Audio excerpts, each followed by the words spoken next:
While introducing our newest friend to the series, I figured I could brush up on why it's just gotten so stale and really kind of just fallen into a limbo. For those of you taking a casual glance, SoulCalibur 1 and 2 did really well, with 2 being, I think, the best the series has ever done, and that definitely reflected well with the sales. However, I think it just hit arcades at the perfect time, not to mention being the best game out of the series. And it just kind of was on a bit of a decline from there. I mean, I'm not saying the rest of them didn't do well, but I think compared to 2, it was just a little bit of an eventual decline, especially considering 5 and 6. 5 totally sucked.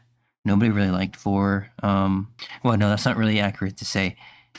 4 was a bit of a mixed bag, but compared to 5 and 6, I would say it was pretty good. However, again, compared to 2, it all kind of sucks. But 5 and 6 sold well enough for Namco to, well, keep making the game, keep making the series. They had made a season pass for 6. They kept releasing updates for it until eventually they just kind of left it as it is now. But I think that's just reflective of how the company is. They'll move developers around to other projects where they're needed and just let shit go and neglect their IPs. They're not the only company that does this, but to see a franchise like this just get neglected, it's just really sad to see. Okay, damn. So this was all written last year. Let's take a look at this X post. I know I was looking at a bunch of this a while back, but I never actually decided to make it a video until now. So let's take a look and see what they have to say. Now, of course, Tekken is their diamond in the rough. That's what they treat differently above all else, which is why that's what they're talking about here. The difference between SoulCalibur and Tekken. So, of course, it's hard to talk about fighting games without talking about arcades, because arcades are not in their heyday, as he is saying here. They were definitely in their heyday, and I would say late 90s, early 1000s, around the time the GameCube released. Early 2000s, late 2000s, so that's about the time period you're looking at. After observing the industry for 30 years, I can say that in the case of fighting games, there has been many instances in which a series has stagnated or ceased to exist when a key player in the franchise leaves or disappears. And the reasons for the disappearances of these key persons are often not only their own problems. This was not simply a matter of sales and marketing, but I can tell you that the organizational changes and decision makers at Namco Bandai had a great deal to do with it. So like I said, the dawn of the Polygon era, Namco and Sega were leading the video game industry, and rivalries were intensifying. In a similar vein, the rivalry between Tekken and Project Soul was intensifying. I was in the same game designer department as Yutori Chiyama of Project Soul, but we had friction to the point where we fought daily. That was just the first 10 years, and we were very close after that. And Tekken and SoulCalibur were always rivals within the company. The two projects had different visions, developmental policies, and very different ways of thinking about the brand. The enthusiasm of the game developers on site could have surpassed that of the Tekken team, and it was enough to make us feel impatient. If Project Soul had been able to maintain that structure, I somehow wonder if things might be different today. When the paradigm shift from the arcade market to the console market occurred, SoulCalibur's console version was outperforming Tekken in the North American market and had a high technical reputation. As you know, Japanese game companies in the IT industry do not have the same organizational systems as those found on the West Coast. There are not many presidents or directors with engineering or game designer backgrounds, and most of them have a sales background or are management professionals or come from banks. In other words, people with excellent organizational management skills become decision makers. This is not a snide remark, but a fact. One thing is for sure, they are not familiar with game development, game branding, or the game community. They know how to run a business, they know marketing, that sort of stuff. They're not involved with this, they just run it, is what he's saying. So here he starts getting into the nitty gritty of what I actually meant by moving around, not staying at one thing. We'll get into it. As a result, what happens in the case of major game companies is that the management and operation of game companies is focused on organizational management and human capital available resources. Within this framework, game developers will do their best. But what will be the career roadmap for them? The career path of a game developer who focuses on organizational management and human capital, capital available resources, results in becoming a manager of an organization. This is a phrase that many of the leaders of each part of the Ace Combat project, both via Tekken and Project Soul, have actually been asked. How long are you going to be in the field? When are you going to become a manager? And when will you be the manager of the organization? How long will you be a creator? No one in the organization at the time was asking, when are you going to grow up to be a great game developer? Literally, not one person talked about the career path of game dev. It was all about management and administration, and it was true that this was not an organization that could properly evaluate the content of games and their value. And by becoming a manager of an organization, he meant that one should not stick to one thing forever, but should broaden one's perspectives to every department, division, and business. In fact, at the time, the only way to advance one's career was under such a system.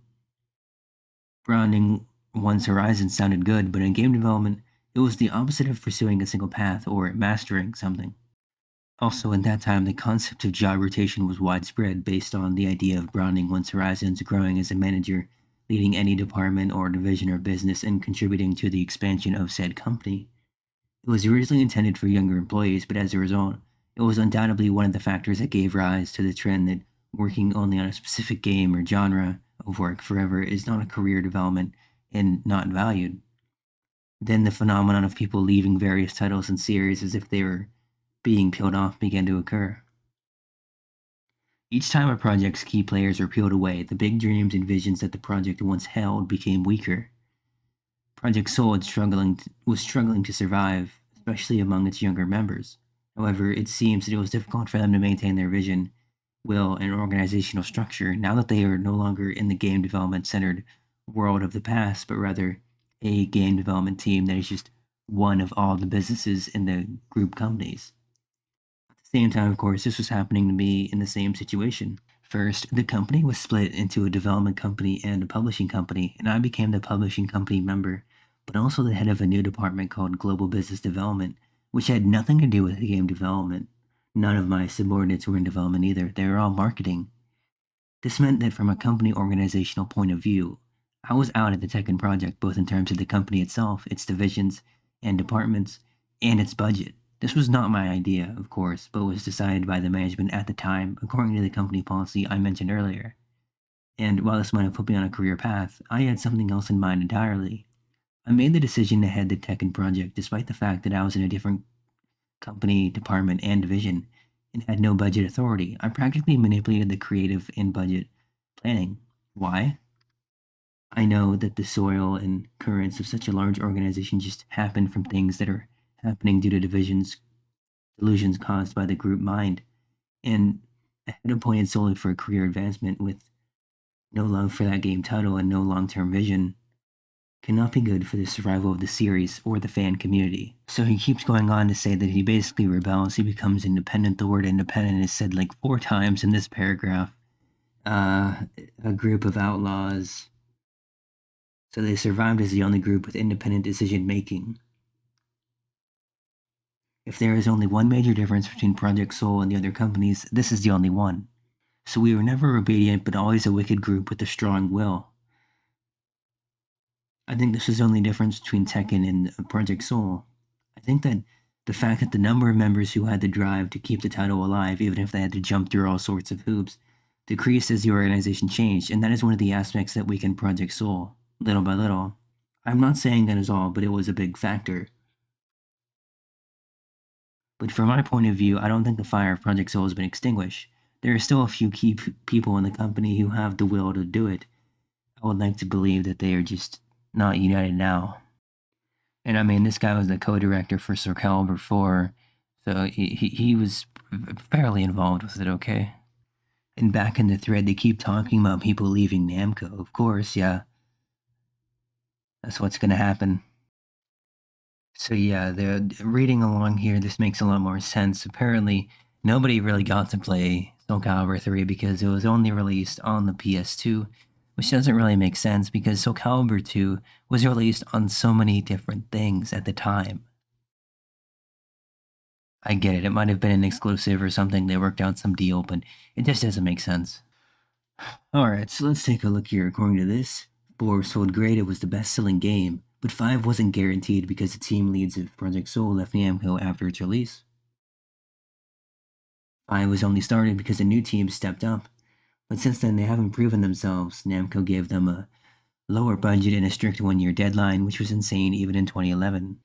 V sold decent, but then the series went into limbo a little bit, which then repeated itself again with 6, and here we are now. In the earlier guys treat that we read Harada, it required his referral to get things going again. There hasn't been a consistent leader on Project Soul since 4. Namco is a very team-oriented company. Tekken, Project Ace's, Tails team. They're clearly a team-oriented company, so they're hesitant to greenlight another game without a stable leader. And then they debate over whether or not SoulCalibur 6 failed, but to me, I mean, as long as you go over the budget, then you're good, right? And did it not? The game also got a second season with a bit more budget even, which suggests a successful first year. But then if we look into why SoulCalibur 6 failed development-wise, people say that COVID hit it, which of course it did. The game is 6 years old.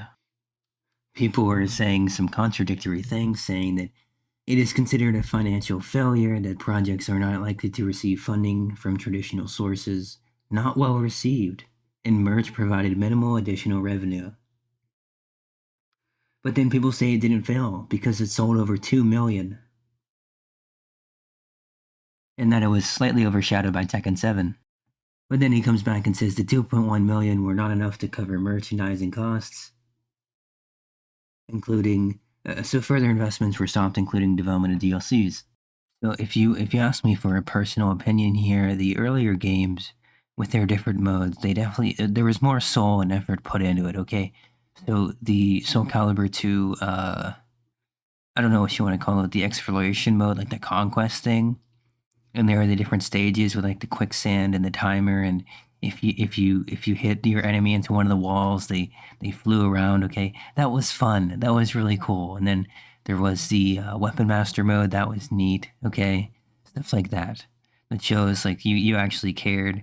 But just throwing out your games in, I get it. A deadline like that is horrible. Okay, it's lucky for it to sell at all in the first place, for people to even like it, to enjoy it. But there wasn't much going on for 5. Sure, 5 did have a couple different things going on for it, but the story absolutely blew. I didn't even, like, it made almost no sense to me. I don't even really remember much about it. I just know it was Killick and Zhuanghe. And I don't mind that it's going for the reboot angle. Sure, why not? Because if that is correct, then SoulCalibur 2 would be the next one up, according to the reboot, the trajectory, how the events are lining up with the characters and whatnot, the time periods. And let me just say, for SoulCalibur 6, one of the things I do love, I do adore, is the character creation. It is really great to be creative and be able to express yourself in all sorts of ways, be able to make all the characters you want to make, right? Because none of the previous games really had that. Maybe 5 did. I don't really remember because I didn't really play 5 that much. But what about the actual mechanics of the game? These guys are talking about Reversal Edge, Day 1 tier DLC, online being bad. Yeah. So I'm not really a fan of Reversal Edges either. People just, I know it's a thing with fighting games, period, but you can just spam the fuck out of your attacks with no remorse whatsoever and win. And, it's not fair. But that just is that's what happens with fighting games, I guess. And then they start talking about marketing and the netcode.